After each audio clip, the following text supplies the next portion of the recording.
Hello friends, आज मैं आपको बताऊंगा कि इन दो इंजेक्शन का कमाल, यानी ये दो इंजेक्शन बताऊंगा। जो दो इंजेक्शन यदि पशु में क्या कमाल करते हैं, उनका लगाने का क्या तरीका है, किस तरीके से यदि आप अपने पशु में लगाते हैं तो सबसे बेस्ट और बेटर रिजल्ट देखने को मिलता है, जो कि आपको 4 महीने में आप अपने पशुओं को एक बार लगवाना। और जितने जो पशुपालक हैं वह इस पर वीडियो को पूरी देखना, प्रॉपर नॉलेज मिलेगा, क्योंकि आपके पशुओं में ये दिक्कतें हैं, पशु में बार बार देखने को मिलती हैं।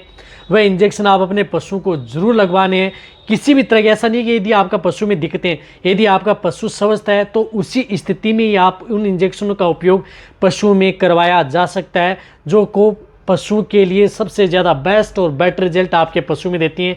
यदि वह इंजेक्शन लगा लेते हैं तो आप पशुओं में कई तरह की बीमारियों से व कई तरह की दिक्कतों से आप आसानी से पशु में बचा सकते हैं, यानी होंगे गजब के तगड़े फायदे। बस पशु में लगाने की देर है। वीडियो पर पहली बार आए हैं तो पहली बार चैनल को सब्सक्राइब कर लें, साथ में बेल आइकन और ऑल वाला बटन दबाएं। आपको पता है कि चैनल पर सही, सटीक और साइंटिफिक मेथड से आपको जानकारी दी जाती है, ताकि आपके पशु में किसी भी तरह का कोई भी नुकसान देखने को न मिले। आते ही लाइक दोस्तों के साथ शेयर जरूर किया करें। देखो, यदि आपके पशु में जिस प्रकार से सबसे ज़्यादातर दिक्कतें क्या देखने को मिलती है कि एक तो आपके पशु में बार बार बीमारियाँ होती हैं, बार बार बीमारियाँ, यानी आपके पशु में जिस प्रकार से मेस्टाइटिस हुआ बार बार यदि आपके पशु में देखने को मिल गया, बैक्टीरियल इन्फेक्शन हुआ पशु में बार बार देखने को मिल गया, वायरल इन्फेक्शन हुआ पशु में बार बार देखने को मिल गया। क्यों होता है?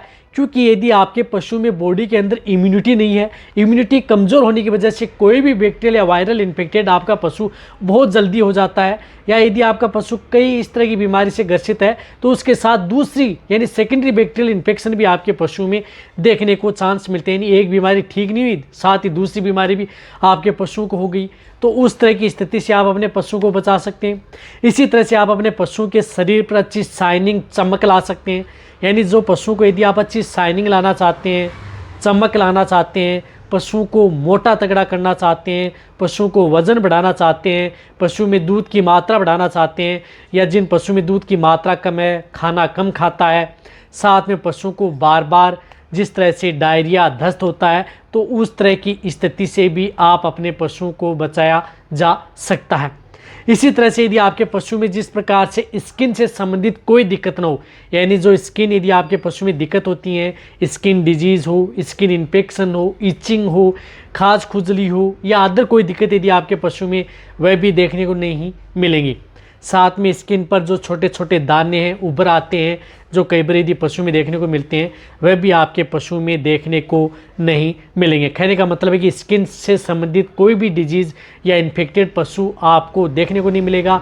हो भी गया तो आपका पशु बहुत जल्दी रिकवरी ले लेगा। इसी तरह से यदि आपके पशु में जिस प्रकार से internal worms and external worms, यानी इंटरनल यानी जो आंतरिक परजीवी, यदि पशुओं के शरीर के अंदर यदि आंतरिक परजीवी हैं, पेट के अंदर यदि कीड़े हैं, तो उसकी वजह से क्या होता है कि आप अपने पशु खिलाते पिलाते तो खूब हैं, लेकिन आपका पशु ग्रोथ नहीं कर पाता है, तो वह भी आपके पशु में कंट्रोल करने का काम बहुत अच्छे तरीके से करता है। इसके अलावा भी मैं आपको बताऊँगा जिस प्रकार से एक्सटर्नल पैरासाइट है, उनके बारे में बताया जाएगा। तो सबसे पहले मैं जो इंजेक्शन बता रहा हूँ वह इंजेक्शन है जिस प्रकार से लीवामाइसोल हाइड्रोक्लोराइड, यानी जो लीवामाइसोल हाइड्रोक्लोराइड इंजेक्शन है, ये इंजेक्शन आप अपने पशु को साल में 3 बार, तो ये इंजेक्शन पशु को लगवाना ही लगवाना है। यानी आप 4 महीने में एक बार लगा सकते हैं, या साल में आपको 1 साल में 3 बार आपको ये इंजेक्शन अपने पशु में लीवामाइसोल हाइड्रोक्लोराइड ज़रूर लगा देना चाहिए, क्योंकि ये इंजेक्शन इंटरनल वर्म्स, आंतरिक परजीवी हैं, उनको भी किल करने का काम करता है। साथ में आप अपने पशु की इम्यूनिटी बढ़ाने का काम करता है। जो भी यदि कोई भी वेदर चेंज होता है, जैसे 4-4 महीने में कोई भी जिस प्रकार से वेदर चेंज हुआ, सर्दी से गर्मी, गर्मी से बारिश, उस तरह के वेदर में लगा सकते। जैसे सर्दी का मौसम आया, आपने ये इंजेक्शन लगा दिया, सर्दी का मौसम गया 4 महीने बाद में, जिस प्रकार से गर्मी का मौसम आया तो आपने ये इंजेक्शन लगा दिया एक बार, फिर गर्मी का मौसम गया और बारिश का मौसम आ रहा है, उस स्थिति में एक बार ये इंजेक्शन लगा दिया। आप स्वस्थ पशु हैं तो भी आप इस इंजेक्शन का उपयोग कर सकते हैं। यदि आपका पशु प्रेग्नेंट है, ज्ञाबिन है, तो भी आप इस इंजेक्शन का उपयोग आप अपने वेटेरिनियन से करवा सकते हैं। तो इस इंजेक्शन की डोज होती है 1 ml पर 30 kg बॉडी वेट सबकट, यानी ये सिर्फ और सिर्फ त्वचा में ये इंजेक्शन लगता है। तो 15 ml का जिस प्रकार से है तो 450 kg का पशु है तो वहाँ पर 15 ml दिया जाता है। 300 kg का पशु है तो 10 ml ये इंजेक्शन एक बार दिया जाता है। रोजाना आपको रिपीट नहीं करना, 4 महीने में एक बार। जितने भी यदि आपके पशु हैं, जितने भी जो डेयरी फार्म वाले देख रहे हैं, सभी पशु में एक साथ आप ये इंजेक्शन पशु में उपयोग करा सकते हैं, ताकि आपका पशु में की इम्यूनिटी बनी रहे। यानी इम्यूनिटी बनी रहेगी, ये रोग प्रतिरोधक क्षमता बनी रहेगी, तो आपका पशु बीमार नहीं होगा। जिस तरह से कई तरह की वायरल इन्फेक्शन पशु में देखने को नहीं मिलेंगे, बैक्टीरियल इन्फेक्शन देखने को नहीं मिलेंगे, रिजल्ट आपके पशु में बहुत अच्छा देगा, पशुओं को अच्छी तरह से आपको सेफ रखेगा। तो ये एक इंजेक्शन आप अपने पशु में ज़रूर लगवा लेना चाहिए साल में 3 बार। इनके साथ साथ आपको एक और इंजेक्शन बताऊंगा, वह इंजेक्शन भी आप अपने पशु में उपयोग करा सकते हैं, लेकिन दोनों इंजेक्शनों को आप एक साथ लगाने की ज़रूरत नहीं है। ये यदि एक ये इंजेक्शन लगा दिया तो इस इंजेक्शन के बाद में आप 20-25 दिन यानी कम से कम 20-21 दिन का आपको पीरियड लेना है, फिर आपको एक दूसरे इंजेक्शन का उपयोग उन पशुओं में करवा लेना है। तो उस स्थिति में आपको प्रयोग करवाना है जिस प्रकार से हाईटेक इंजेक्शन आता है आयरमेक्टिन, यानी हाईटेक इंजेक्शन जिसके अंदर साल्टो आयरमेक्टिन जिस प्रकार से विरिबेका है। तो ये इंजेक्शन उन पशुओं को पहले वो एक इंजेक्शन लगा दिया, उसके 20-21 दिन बाद में एक आपको ये इंजेक्शन हाईटेक उस पशु को लगवा देना चाहिए। ये इंटरनल वर्म्स और एक्सटर्नल वर्म्स भी किल करता है, साथ में यदि जिस प्रकार से किसी भी तरह के वर्म्स है उनको किल करने का काम करता है, पशुओं को अच्छी तरह से सेहतमंद रखता है।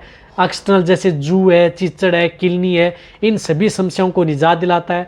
तो आपको जिस प्रकार से इस इंजेक्शन की डोज होती है 1 ml पर 50 kg body weight only on subcut, ये भी सिर्फ और सिर्फ त्वचा में ही ये इंजेक्शन लगता है। तो ये आप ये इंजेक्शन जिस प्रकार से प्रेग्नेंट है, नॉन है, सभी तरह के पशु में लगा सकते हैं। जिस तरह से यदि 300 kg का पशु है तो वहाँ पर 6 ml, जैसे 500 kg का पशु है तो वहाँ पर 10 ml ये इंजेक्शन सबकट आप उन पशुओं को लगा दें। और ये इंजेक्शन भी प्रेग्नेंट नॉन सभी तरह के पशु उपयोग कर सकते हैं। जो मैंने ये बताया कि दोनों इंजेक्शन आपको 20-21 दिन का गैप दे करके उन पशुओं में, स्वस्थ पशु हैं सभी में लगाएं, यानी सभी तरह के पशु में आप इन इंजेक्शन का उपयोग कर सकते हैं। इस इंजेक्शन से जिस प्रकार से लंग वर्म्स हैं, आई वर्म्स हैं, अदर वर्म्स हैं, उनको भी ये किल करने का काम करता है। स्किन वर्म्स हैं, उनको भी ये किल करने का काम ये इंजेक्शन करता है, तो वहाँ पर भी अच्छा रिजल्ट देता है। तो आपको एक तो हाईटेक इंजेक्शन, एक लिवामाइसोल इंजेक्शन, साल में आपको 3 बार दोनों इंजेक्शन 20 दिन का गैप दे करके अपने वेटेरिनियन से ये इंजेक्शन जरूर लगवा लेना चाहिए सभी तरह के पशु में, चाहे छोटा हो बड़ा हो। लेकिन जिस प्रकार से छोटा पशु है, जिस प्रकार से दूध देने वाला, दूध पीने वाला है, जिस प्रकार से बछड़े हैं 1 महीने 1.5 महीने, तो उनको ये इंजेक्शन लगाने की ज़रूरत नहीं है यदि आप उनको माँ को लगा देते हैं। तो अदर जो यदि आपका पशु प्रॉपर खा रहा है, दूध नहीं पी रहा है, तो उन सभी पशुओं को आप ये इंजेक्शन, छोटे बच्चे उनको भी ये दिया जा सकता है। तो अब अच्छी तरह समझ के तो वीडियो जितना हो सकता है शेयर करें। इसी तरह से आप मेरी वीडियो देखते रहें। थैंक्स, धन्यवाद।